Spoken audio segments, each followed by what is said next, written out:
Seorang santriwati menjadi korban pencabulan ustadz sekaligus pimpinan pondok pesantren di kawasan Katapang, Kabupaten Bandung, Jawa Barat. Tak hanya satu korban, diduga ada 20 santriwati lain yang juga menjadi korban pencabulan.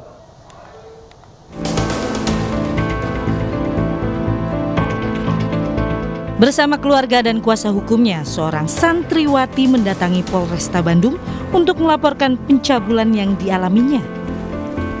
Korban dicabuli oleh salah satu ustadz di pesantren tempatnya belajar di kawasan Katapang, Kabupaten Bandung, Jawa Barat.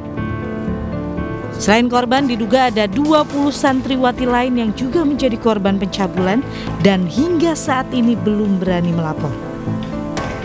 Pencabulan sudah terjadi sejak 6 tahun terakhir, sejak para korban masih berusia sekolah dasar. Polisi yang telah menerima laporan pun kini tengah mendalami kasus. Sementara pelaku telah pergi dari pesantren. Sedangkan pelaku yang diduga melakukan pencabulan saat ini sudah tidak tinggal lagi di pondok karena sudah bercerai dengan istrinya, sehingga keberadaannya saat ini berpindah-pindah. Namun demikian, ketika dua alat bukti ini cukup, maka kami akan menetapkan tersangka dan melakukan pemanggilan kepada yang bersangkutan. Polisi juga mengimbau para santriwati lain yang juga menjadi korban pencabulan pelaku untuk segera melapor. Dari Bandung, Jawa Barat, Erik Fahrizal, iNews melaporkan.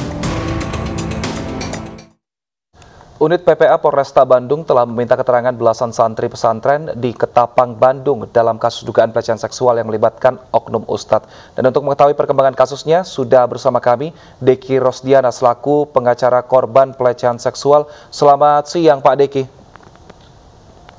Selamat siang. Baik, Pak Deki, sejauh ini sudah seperti apa proses hukum yang berjalan dan sudah ada berapa korban yang mengaku, Pak? Ya, untuk proses ini sedang proses penyidikan, di mana penyelidik di Polresta Bandung sedang mengumpulkan alat bukti dan saksi untuk dimintai keterangan. Selain itu juga upaya yang sedang dilakukan, kita bekerja sama dengan UPTD PPA baik di tingkat kabupaten, provinsi, dan pusat untuk melakukan pendampingan dalam hal rehabilitasi mental kepada korban.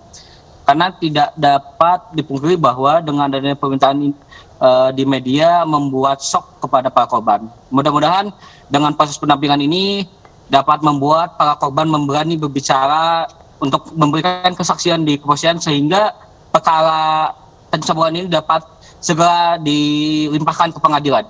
Baik, Mas Deki, bagaimana modus pelaku dalam melakukan aksinya dan siapa yang pertama kali akhirnya membongkar kasus ini karena korbannya mencapai 20 orang lebih? Baik, untuk mengenai modus operandi ini menggunakan dengan cara ketarjiman. Sebagai seorang guru ngaji, dia merayu dan juga memaksa untuk dapat melakukan perbuatan tersebut. Selain itu juga orang tersebut dianggap memiliki suatu kemampuan untuk pengobatan. Nah, pada proses pengobatan itu dimanfaatkan dengan dalih bahwa dengan cara seperti itu untuk dapat orang itu dapat sembuh kembali seperti awal. Seperti itu. Baik. Dan untuk yang pertama kali yaitu santri, cuma kami tidak bisa membuka siapa santri itu. Yang jelas, dari keterangan tersebut kami melakukan investigasi. Sudah berapa lama guru agama ini melakukan pencabulan, Pak? Dan apakah memang hanya satu guru agama yang mendapatkan yang diadukan ke pihak kepolisian? Untuk saat ini lama, saya dari informasi terbaru ternyata sudah dari sejak 2012 sudah melakukan. Terus untuk yang kita laporkan saat ini baru satu. Baik, Mas Deki, untuk lokasi pencabulan tersendiri, apakah selalu dilakukan di dalam pesantren atau ini juga dilakukan di tempat-tempat lain?